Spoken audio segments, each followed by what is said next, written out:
oduu teenyaa jalqabaatiin Ministeerri muummee Hindii Naarendra Moodii daawwannaa hojiitiif gara Itoophiyaatti imaluufi jedhame. Ministeerri muummee Hindii kun affeerraa ministeera muummee Abiy Ahmadiin gara Finfinneetti yoo qajeelu taatee ajaa'ibsiisaa voolkaanoo Itoophiyaa waliin daawwannaan isaa kun wal qabachuu mala jedhame. Daawwannaa ministeera muummee Hindii jedhame bal'inaan isin biraan geenya.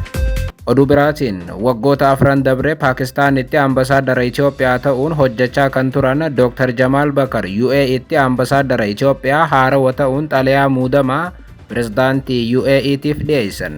Gama biraatiin pirezidaantii mootummaa naannoo Oromiyaa ni taha jedhamee kan eegamu ambasaaddar Umar Hussein faallaa kana bakki jijjiirame ambasaaddara Pakistaan yoo ta'an haga ammaatti Finfinneetti argamu jedhame. Ministeerri muummee Itoophiyaa Abiy Ahmad Dr. Jamaliif Dr. Umar Hussein maaliif bakka wal jijjiiranii gabaasa guutuu dhageessu. Oduu itti aanuun lammiileen Baangilaadesh 78 xiyyaara Itoophiyaa keessatti hatamuu himatan biyya isaaniitti booyanii viidiyoon maxxansan ijoo dubbii addunyaa ta'e. Haa ta'u malee kun diraamaa biyyoonni sadii daandii qilleensa Itoophiyaa maqaa balleessuudhaaf hojjetan ta'uu mala jedhame. Baangaalota daandii qilleensa Itoophiyaa himatanii buufata xiyyaara biyya isaaniitti jeequmsa kaasan gabaasa guutuu dhageessu. Oduu itti aanuun Itoophiyaa minilik deebisuun hin danda'amu jedhame. Atakaaroo qaama lama gabaasa guutuu dhageessu. Oduu teenyaa xumuraatiin Ijipti biyyoota akka Eertiraa dadhaboo tahan qabattee Itoophiyaa dadhabsiisuu akka hin dandeenye Itoophiyaan hubachiifte. Finfinneen ibsa cimaa baafteen Kaayiroon hatattamaan gocha isheerraa akka of qusattu akeekkachiifteetti. Gabaasa bal'aa isin biraan geenyaa akkam jirtu daawwattootaaf hordoftootaan Olee Global Media oduuf odeeffannoo keenya guyyaarraa tokko jennee jalqabneeti jirra. Odeeffannoo keenya ijoo isaan madageessan guutuu isaa isin biraan geenya.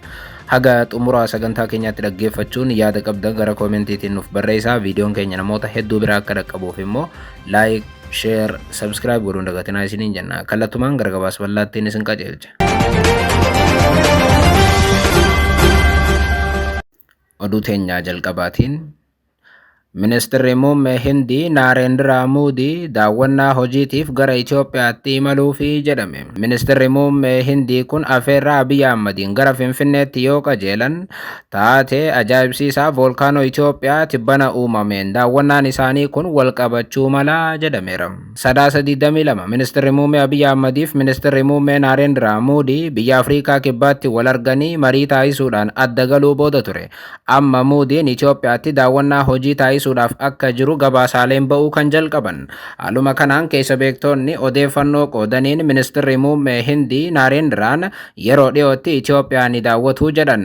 Biyyoota yeroo dheeraadhaaf hariiroo gaarii qabaniif uummanni isaanii hiyyummaa keessa jiran jedhamuudhaan maqaan isaanii ka'u keessaa kan ta'an Hindiif Itoophiyaan daldala, aadaa, barnootaaf teekinooloojiidhaan walitti dhufeenya cimaa akka qaban ibsama.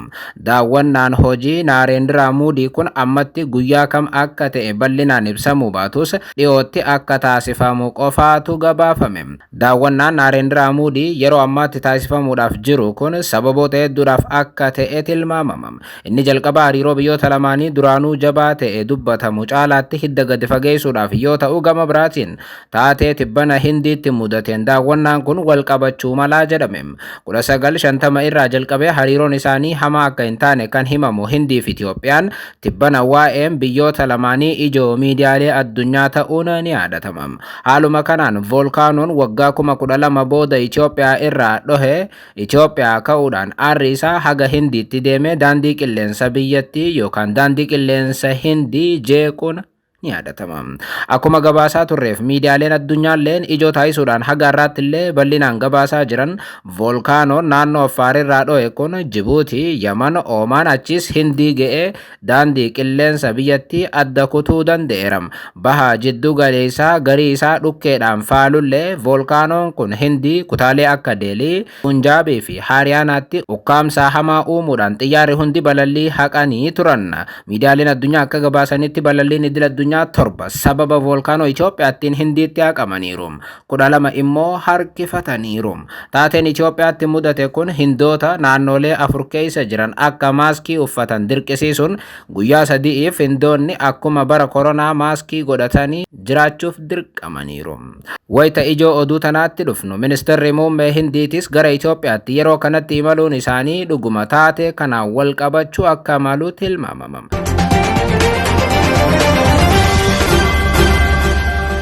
Oduu biraatiin waggoota afran dabre Pakistaanitti ambasaadara Itoophiyaa ta'uun hojjechaa kan turan Dr. Jamal Bakar UAEtti ambasaadara Itoophiyaa haarawaa ta'uun xalayaa muudamaa pirezidaantii UAEtiif dhiyeessan.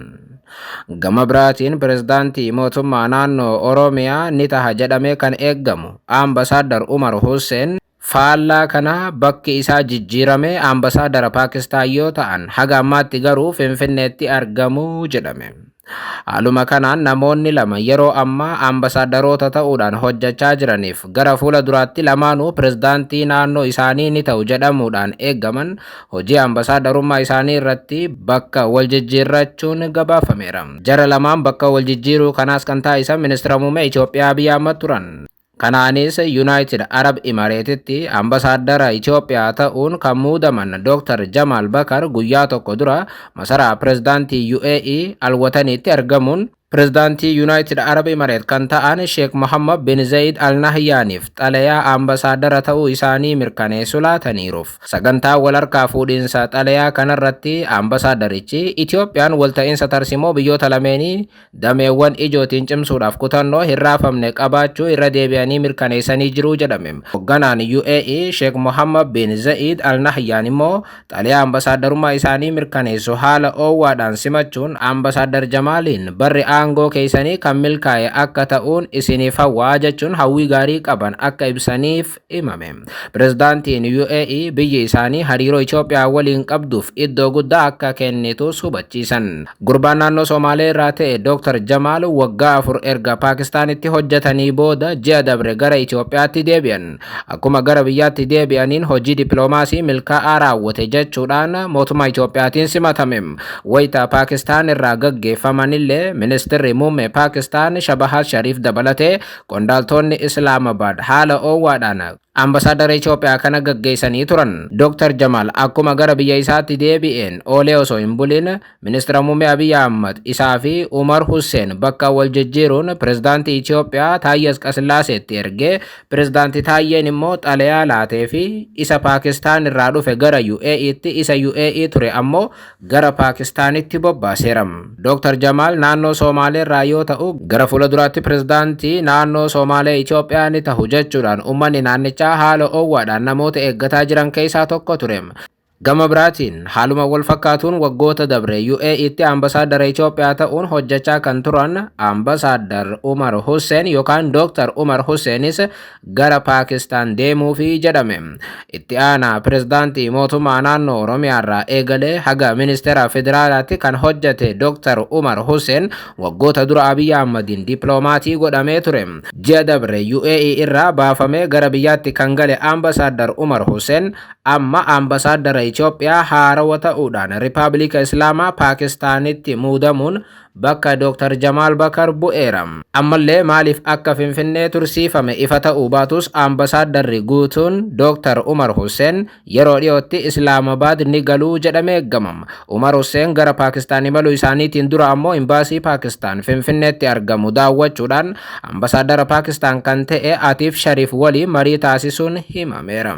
Osoo dubbannu immoo ambasaadar Umar Hussein illee akkuma ambasaadar Jamal tarii sirnichi jijjiiramuu yoo baate pirezidaantii mootummaa naannoo Oromiyaa ta'uu akka danda'u eeggama. Akka naannoo Oromiyaatti namni Abiy Ahmad ammatti amanuu fi pirezidaantii ni taasisu jechuudhaan hedduun eegan keessaa tokko Injiinar Taakkala Uumaa yoo ta'an kaan isaanii immoo ambasaadar Umar Hussein qofa ture. Oduu biraatiin lammiileen Bangladesh 78 xiyyaara Itoophiyaa keessatti hatamuu himatan biyya isaaniitti booyanii viidiyoo maxxansan ijoo dubbii addunyaati. haa ta'u malee kun diraamaa biyyoonni sadii daandii qilleensa Itoophiyaa maqaa balleessuudhaaf hojjetan ta'uu mala jedhame. Afrikaattis ta'ee addunyaa gubbaatti yeroo ammaa maqaa guddaa kan qabuu fi barbaadamu daandiin qilleensa Itoophiyaa waggoota dhiyoo as maqaa balleessiin gareewwan jibba qabaniin gaggeeffamu jabaatee itti fufeera.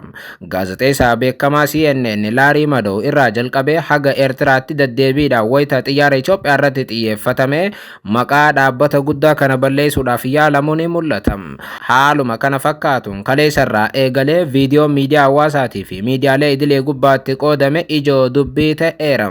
Kanaanis lammiileen Baangilaadesh daandii qilleensa Itoophiyaa fayyadaman qabeenya isaanii guutuun xiyyaara Itoophiyaa keessatti akka hatame himatu. Waggootaaf Saawud Arabiyaatti hojjettoota ta'anii hojjetaa kan turan lammiileen Baangilaadesh kun gara biyya isaaniitti galuudhaaf balallii tiraanziitii Saawud Arabiyaarraa gara Itoophiyaatti akka imalan himame. Kana booda achii ka'uun biyya isaanii wayita ga'an boorsaan isaan xiyyaara Itoophiyaatti feetan guutummaatti saamamuu himachuun buufata xiyyaaraa dhakaa jeequu miidiyaaleen idil addunyaa gabaasaniiru. Akka gabaasni Baabnet jedhutti lammiileen Baangilaadesh kun waliigalaan naannoo 78 ni ta'u. Hundi waggootaaf Saawud Arabiyaa keessa hojjechaa turaniif qabeenya guddaa kan qaban akkasumas ammoo boodarra biyya isaaniitti deebi'uudhaaf kan murteessanidha. Lammiileen Baangilaadesh kun seera Saawudii cabsuudhaan keessuma haga hayyamamee ol Saawudii keessa turuu hordofee mootummaan Saawudii qabuudhaan hidhee ergasii biyya isaaniitti kan ari'e yoo ta'u gara biyyaatti deebi'uu isaanii dura ammoo mana hidhaa Saawud Arabiyaa keessa akka turanis gabaasni Baabnet kun ni mirkaneessa. Lammiileen kun kallattiidhaan hidhaa irraa baafamuun xiyyaara guddicha Itoophiyaa irratti fe'amanii jedha Baabnet.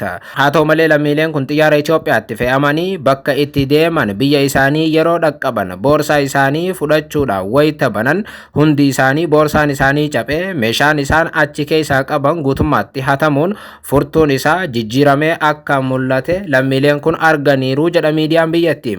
Gareen biyya Saawudii irraa Baangilaadesh gale kun viidiyoo waraabee maxxanse keessatti Amadeer Bagi'ee moobaayil nayi jechuun yookaan ammoo afaan Oromootiin moobaayilli keenya boorsaa keessa hin jiru, boorsaan ciccirameera, furtuun hundi muramee boorsaa keessa kaa'ameera.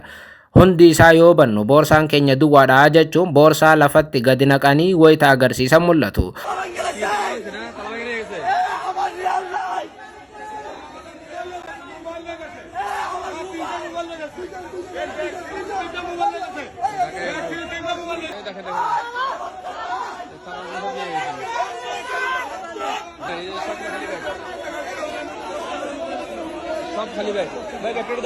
Taateen kun sadaasa 14 lammiileen Baangilaadesh 78 ta'an seera Saawudii cabsuudhaan biyya ari'amanii wayita magaalaa guddoo Baangilaadesh dhakaa dhaqqaban akka argame qondaaltonni biyyattiis mirkaneessaniiru. Imaltoonni kunneen Saawudii irraa gara Finfinnee achis balallii daandii qilleensa Itoophiyaatiin gara dhakaa qajeelanii balaan kun isaan mudatee jedhu qondaaltonni Baangilaadesh. Boorsaan isaanii cabee qabeenyi isaanii hatamuu kan himatan Baangaalonni kunneen aariidhaan hojjettoota daandii xiyyaaraa waliin wal dura dhaabbachuun atakaaroon buufata xiyyaaraa dhakaa akka ture viidiyoon achirraa bahe ni mul'isa.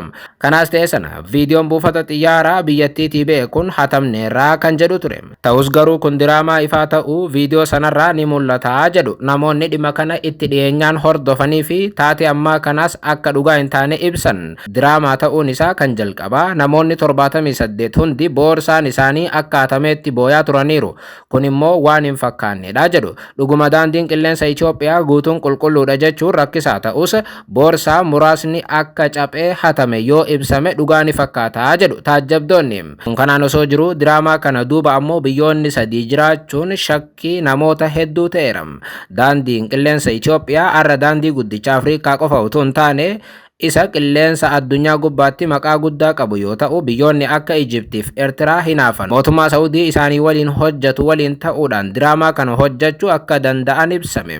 Diraamaa kana duuba kallattiidhaan Ijipti kan jirtu yoo ta'u Eertiraan immoo amma dura ifatti baatee himannaawwan wal fakkaataa akkasii daandii xiyyaara Itoophiyaa irratti dhiyeessaa turuun ni yaadatama. Oduu biraatiin Itoophiyaa Minilik deebisuun hin danda'amu jedhame. Tibbana Itoophiyaa gara guddummaa isheetti ni deebifna jechuudhaan gareen mootummaa duula eegaluu hordofee mormitoonni immoo Itoophiyaan guddoo akka hin turre falmuu eegaluun miidiyaa hawaasaa gubbaatti atakaaroon dhalate. Haaluma kanaan guyyoota 3 dabre waa'ee Itoophiyaa guddoo ijaaruutii fi Itoophiyaa guddoo durii deebisuutiin wal qabatee wal mormii cimaan miidiyaa hawaasaa gubbaatti dhalateera. Torbaan akka har'aa Afgaaffii Geetaachoo Raddaa Aljaziiraa gubbaatti taasise booda waa'een guddummaa Itoophiyaa duraanii kun bal'inaan ijoo tahaa ture. Gaazexeessaan Aljaziiraa Maaddii Hassan yeroo gaaffiif deebii sana Abiy Ahmad Itoophiyaa durii guddoo deebisuu akka barbaadu dubbatama. Itoophiyaa guddoo jechuun tan biyyoota biraa hunda weerartee ishee daangaa hin qabne akka taate akeekuun Yuunivarsiitii Osloo irraa sagantaa gaaffiif deebii paanaalii qophaa'e sanarratti kan hirmaatan Tiroonvil akka deebisaa kennu gaafatee ture.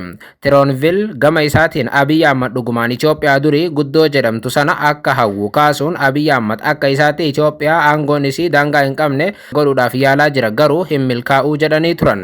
Dhimma kanarratti yaada wal fakkaataa kan kennan gorsaa ministeera muummee Abiy Ahmad obbo Geetaachoo Raddaa illee Abiy Ahmad Itoophiyaa akkasii yaaduu mala garuu abadan Itoophiyaa akkasii ijaaruun amma booda hin danda'amu jechuun jala sararanii dubbatanii turan. Afgaaffii sana booda waa'ee guddina Itoophiyaatiif Itoophiyaa guddoo turtee bal'inaan kaafamaa jira.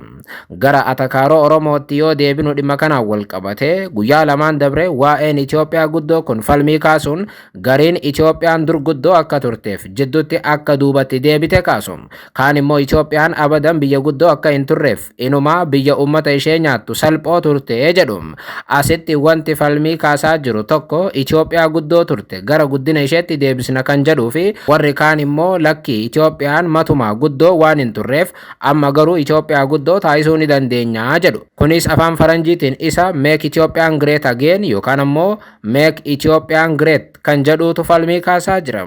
Dhimma meeggaa fi meeg kanarratti warra mootummaa morman qofa utuu hin taane warri mootummaa deeggaranillee waliif galaa hin jiran. Gareen sirna Abiy Ahmad deeggaran hedduun isaanii Itoophiyaan dhugumaan biyya guddoo akka turteef jidduutti akka duubatti deebite ibsu. Warri mootummaa deeggaran kun warra amma Make Ethiopian Great Again jedhan yoo ta'u Itoophiyaan guddoo turte jidduutti waan laafteef amma gara Itoophiyaa guddoo sanaatti ni deebinuu jedhu. Gaduma buunee immoo deeggartoonni mootummaa Abiy gariin isaanii yaada faallaa kennaniin Itoophiyaan yoomiyyuu biyya guddoo hin turre jedhu. Dhimma kanarratti yaada kennitoonni miseensa PP ta'an kun dhuguma Itoophiyaan guddoo turte jedhee warri iyyaa jiru hedduun isaanii deeggartoota sirna nugusaatii jedhu.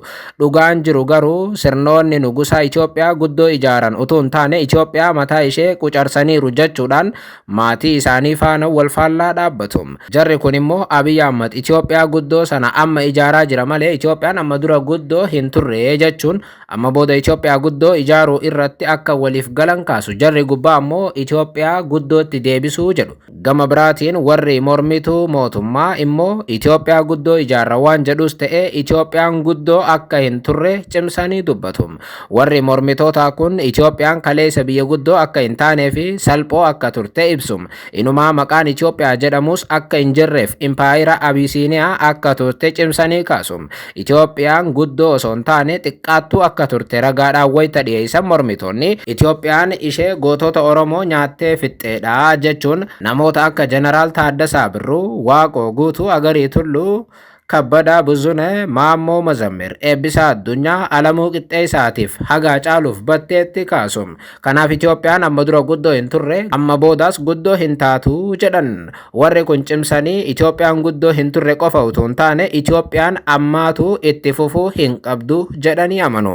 Asitti gaaffii cimaan jiru garuu Itoophiyaa duriitti deebina yoo jedhan warri mootummaa deeggaran hedduun isaanii Itoophiyaa dur tan eenyutti akka deebi'an bal'inaan ni ibsan. Yookaan tan Minilik yookaan tan Haayila Sillaasee yookaan ammoo tan Dargiitii isa jedhu bal'inaan hin kaasan. Kana hordofee ammoo warri mormitoota Itoophiyaa duriitti deebina jechuun Itoophiyaa Minilikitti deebina jechuu waan ta'eef nuti Itoophiyaa Minilikitti hin deebinu jedhan.